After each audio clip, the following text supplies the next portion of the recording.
مرحبا صبايا واهلا وسهلا فيكم بفيديو جديد. طبعا من بعد ما حطيت الفاونديشن وعملت حواجبي اخذت اللوز باودر حطيتهم على عظمة الخدود بهذا الشكل لحتى اتفادى انه ينتزع الفاونديشن اثناء دمج الاي شادو. اخذت البرايمر حطيته بالايد لانه اسهل بالدمج.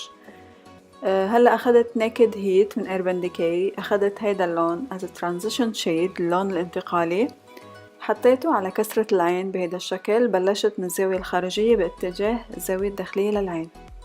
باخد وقتي بالدمج. طبعا انا عم بلش بالوان فاتحة وشوي شوي باخد الوان غامقة.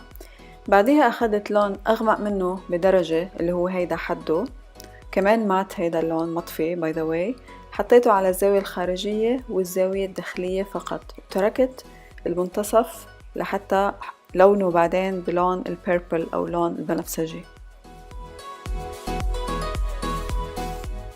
بعد ما أحط اللون باخد بلندنج براش من سيجما E25، برجع أدمج الآي شادو اللي حطيته. هلأ أخذت لون بني على محمر كمان مطفي وحطيته بنفس التكنيك أو نفس التقنية اللي حطيت أول لونين فيهم. حطيته على الزاوية الخارجية والزاوية الداخلية ودمجتهم بشكل بسيط. لو تلاحظوا انه انا طلعت باللون لفوق بالزاوية الخارجية، بس الزاوية الداخلية اكتفيت بس بالدمج بالجفن المتحرك. من علبة جاكلين هيل اللون البنفسجي الوحيد أخذته وحطيته على منتصف الجفن المتحرك، يعني الجفن السفلي، ما وصلته لفوق لو تلاحظوا. هلأ أنا عم حط اللون بواسطة برش عريضة اوكي، وعم بضغط، عم حاول اضغط اللون بالنص، وبعدين رح ارجع ادمج حدود اللون، يعني ادمج اللون البنفسجي مع اللون البني.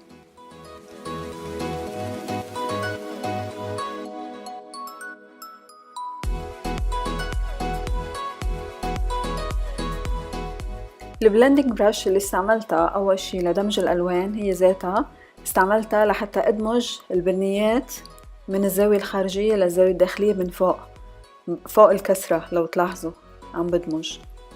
هلأ أخذت اللون هيدا الصدفي اللي كتير حلو اسمه Obsessed من كمان من جاكلين هيل.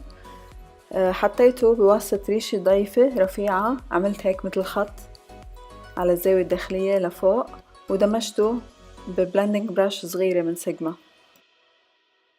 هلأ أخذت أغمق لون بني بالباليت وكمان مطفي، حطيته على الزاوية الخارجية للعين قريب من خط الرموش، ودمجته مع الألوان البقية لفوق بهذا الشكل.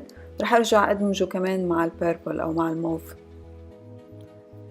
هلأ رجعنا كمان لنفس اللون اللي هو اسمه Obsessed، حطيته بمنتصف لون البيربل بس لحتى أعطي اللون البنفسجي هيك 3 dimension حركة أو أعطيه لمعة.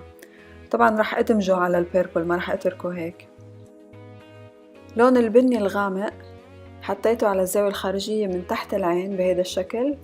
بعدين أخذت لوز باودر نفسها هي اللي حطيتها على وجهي، وبلندنج براش نظيفة عم نظف الآي شادو لبرا. وهلأ عم بدمج، رجعت للبلندنج براش الأولانية اللي فيها لون درجات البني، عم بدمج تحت العين بهذا الشكل. أنا شخصياً كتير بحب اللون البنفسجي على حالي لما أكون عاملة برونزاج، لما تكون بشرتي شوي ماخدة سمار من الشمس، أو فيني استعمل برونزر. أنا اليوم قررت أني أنا استعين درجات البرونزرز بدون ما أحط أي بلاشر على وشي. بعدها أخذت لون الفانيليا من نفس الباليت وحطيت على كل وشي. الهدف من هاي الخطوة أني أنا أدمج البرونزرز مع بشرتي. هلأ أخذت هايلايتر من بنفيت، كتير بحبه هيدا الهايلايتر باي ذا واي لأنه كتير طبيعي.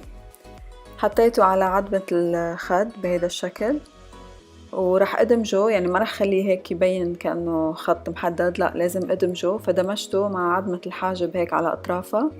أخذت تحديد لون بنفسجي. إذا أنتوا ما بتحبوا اللون البنفسجي يعني يصير too much everything purple فيكن مثلا تحطوا درجات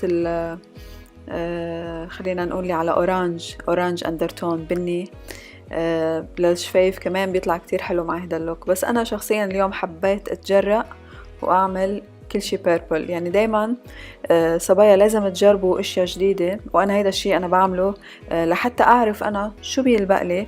بطلع عن الكومفورت زون، بطلع عن المنطقة المريحة بالنسبة لإلي بالميك اب، جرب اشياء جديدة لحتى اشوف اذا بتلبق لي هاي الالوان او لا. So anyway بعد ما حطيت التحديد وحطيت الليبستيك، هلا عم نظف بالكونسيلر. فيك تنظفي او اذا عندك فاونديشن كريمي تنظفي حوالين الشفايف لحتى تطلع بيرفكت. طبعا بعديها حطيت رموش، بس ما حطيت رموش كاملين، حطيت رموش للزاوية الخارجية بس، يعني عملت مثل كات اي لعيوني. ليه؟ لانه اذا حطيت رموش كاملين رح يغطي على الاي شادو، ما رح يبين الشغل. شفت انه اللبس كتير بيربل بهاي المرحلة، حبيت اعطي اضاءة. اخذت هايلايتر، هيدا هايلايتر كريمي خصوصي للوجه، فيكن تستعملوا اي هايلايتر عندكم، يعني حتى لو كان للوجه. حطيته على منتصف الشفايف من فوق ومن تحت ودمجتهم بهيدا الشكل. صبايا هيدا كان كل شي لليوم. بليز اذا عجبكم هيدا اللوك ما تنسوا تعملوا له لايك، بليز اشتركوا بالقناة قبل ما تطلعوا، وشاركوا هيدا الفيديو مع رفقاتكم اذا بتشوفوا انه هيدا ممكن يفيدون. بليز ما تنسوا تشوفوا الفيديوهات القديمة لانه في كتير فيديوز حلوة. اكتبوا لي اقتراحاتكم لفيديوهات جاية ممكن نعملها بالمستقبل. انا بحبكم كتير، تبعوا حالكم. باي باي.